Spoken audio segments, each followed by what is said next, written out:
तो अब हम करेंगे एग्जाम्पल नंबर 15। क्या है क्वेश्चन पढ़ेंगे, find the sum of first 24 terms of the list of numbers whose nth term is given by this. ठीक है, तो हमें क्या फाइंड करना है, सम ऑफ फर्स्ट 24 टर्म्स, मतलब हमें फाइंड करना है S24। ठीक है, S24 हमें फाइंड करना है। अब देखो S24 का मतलब क्या होता है, S24 का मतलब होता है कि भाई आप A1 plus A2 plus A3 dot dot S, आप टोटल क्या है सारी टर्म्स को, मतलब शुरुआत की 24 टर्म्स को ऐड कर रहे हो, इसका मतलब हो गया S24।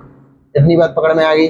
अब आप कहोगे A1 कैसे निकालें, A2 कैसे निकालें, A3 कैसे निकालें, A24 कैसे निकालें। देखो भाई, जब हमें AN की वैल्यू दी है, AN की वैल्यू दी है कितनी, 3 प्लस 2N। ठीक है, तो हम अगर N की वैल्यू 1 पुट करते हैं तो A1 equal to 3 plus 2N की जगह 1, 3, 2 1 या 2, 3 प्लस 2 क्या आ गया 5। तो ये अपनी कौन सी टर्म हो गई, फर्स्ट टर्म हो गई। ठीक है, अगर हम n की वैल्यू 2 पुट कर दें तो a 2 3 प्लस 2 इंटू 5, 3 2 5 जा 10, 10 प्लस 3 13। अगर हम n की वैल्यू 3 पुट कर दें तो a 3 equal to 3 plus 2 into 3। अरे सॉरी यार, यहाँ 2 पुट करना चाहिए था, तो यहाँ 2 पुट करेंगे। ठीक है, तो 2 2 जा क्या आ जाएगा 4 आएगा, 3 प्लस 4 क्या हो जाएगा 7 हो जाएगा। सॉरी, इतना थोड़ी सी जल्दबाजी हो गई।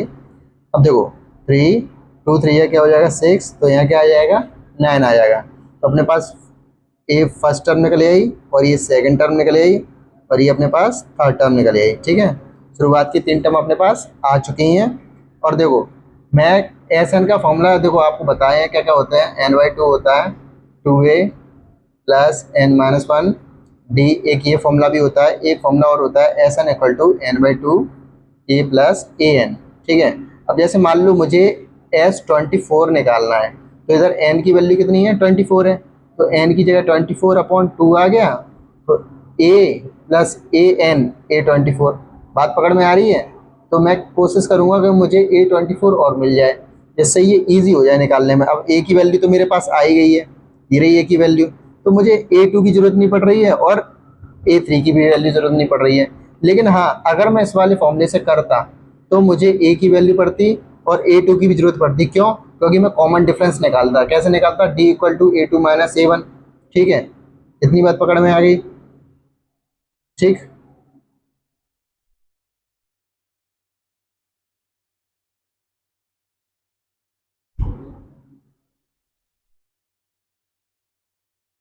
तो आपको इसको करने के दो तरीके हैं, आप या तो आप इससे कर दो या आप इससे कर दो। ठीक है, लेकिन अब सबसे इम्पोर्टेंट चीज़ क्या है, इसको पहले चेक कर लेते हैं एक एपी बन रही है कि नहीं बन रही है। और मुझे पता ही एक एपी बनेगी, क्योंकि एग्जाम्पल जो बुक में दिया है ना वो इसी तरीके से सॉल्व कराया है।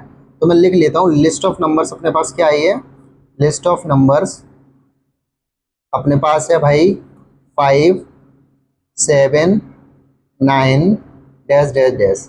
अब देखो भाई, अब हम चेक कर रहे हैं A3 में से A2 माइनस करेंगे, A2 में से A1 को माइनस करेंगे। अब A3 की वैल्यू 9 है, A2 की वैल्यू 7 है, A2 की वैल्यू 7 है, A1 की वैल्यू 5 है। तो 9 में 7 का 2 आएगा और 7 में 5 का 2 आएगा। तो भाई कॉमन डिफरेंस तो हमारा क्या आ रहा है, सेम आ रहा है। तो लिखेंगे क्या, hence common difference is same, तो list of numbers form an A P. ठीक है भाई, अब हम क्या निकालेंगे, S24 निकालेंगे, है ना। कैसे निकालेंगे, तो n/2 a plus A N, मैं ये वाला फॉर्मूला यूज कर रहा हूँ। ठीक है,